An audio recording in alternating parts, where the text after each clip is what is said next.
yesterday you were kind of talking about defense, and I went back and kind of looked, and very seldom is there a Big 12 games played in the 60s, low 60s, 50s. Kind of like the old Big East scores. You just don't see that in the Big 12. So how difficult is it to do what you guys were able to do the other night? In that Oklahoma game. I don't think either team shot it very well, but we tried to gap it a lot more. Um, we were a little more conservative with the pressure. We were trying to make them catch it in front of us and kind of make them work a little harder, not give them the runouts. We gave them a bunch of runouts here.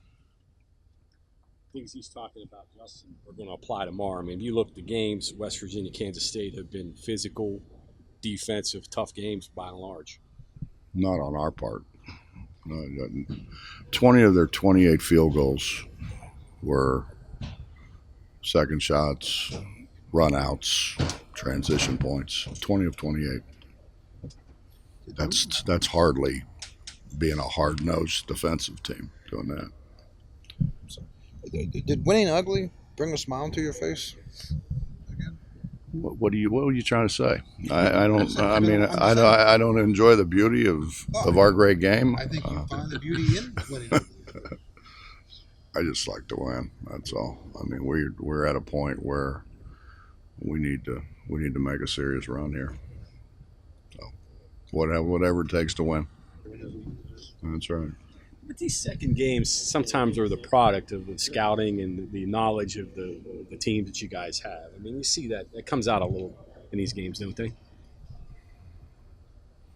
I don't know. I mean, Oklahoma State changed, but they changed 5 games before they got to us. So I don't think it was a product of that. Brad worked for me, so he knew what was coming the first time. And we had just played them in the NCAA tournament. So I don't know. Maybe some alignments and that kind of thing, but still got to make shots. I mean, it all made a comes lot of down to adjustments from game 1 to game 2 against Oklahoma. The way you defended Woodard, the way you did some different things. just kept him in front of us. But when you look at the Kansas State game we lost there, we didn't guard. The Oklahoma State game here, we were horrible. The Oklahoma game here, we were worse than we were at Oklahoma State game, if that's possible. We just didn't keep anybody in front of us. And when you're consistently turning people loose at the rim, they're going to score. You're going to score. You're going to get in foul trouble. There's nothing good happens. So I think it was. I don't know if it was. It wasn't just for the Oklahoma game. It was something that was long overdue.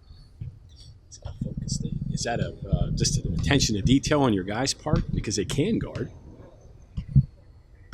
I wish I knew. I mean, I keep asking them, and they don't really give me an answer. But when Javon Carter just turns people loose consistently, because he has been as good an on-the-ball defender as I've had in a long, long time, and he was turning people loose. It's an effort thing. The majority of it happened here at home, and sometimes you wonder, do they think we're just going to win because we're at home, or I don't know. I don't know what the answer is, and I can't get them to give me an answer. The second time after you've beat them, or after they've lost you, Well, have to do things different. At Cincinnati, for all those years when we played everybody twice, I always wanted to play away first, the good teams away first, and because if you played them at home and beat them pretty good, it was really, really difficult to win on the second game on the road.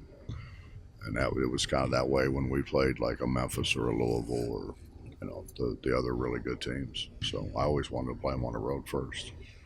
But we don't get to pick that, obviously.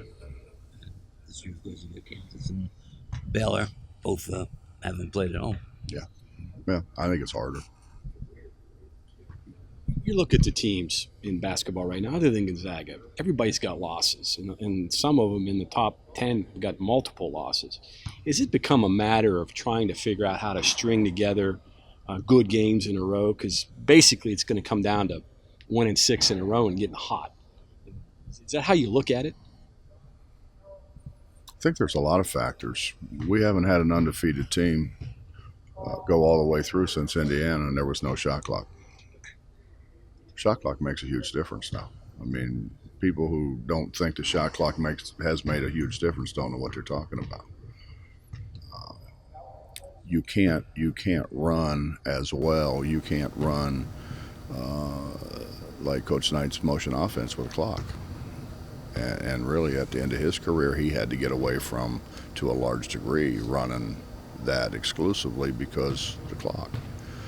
You know, the blockers and movers that Tony runs so well at Virginia. If they had a clock, if there wasn't a clock, it'd be almost impossible to guard him. And that whole game's, it's changed the whole game.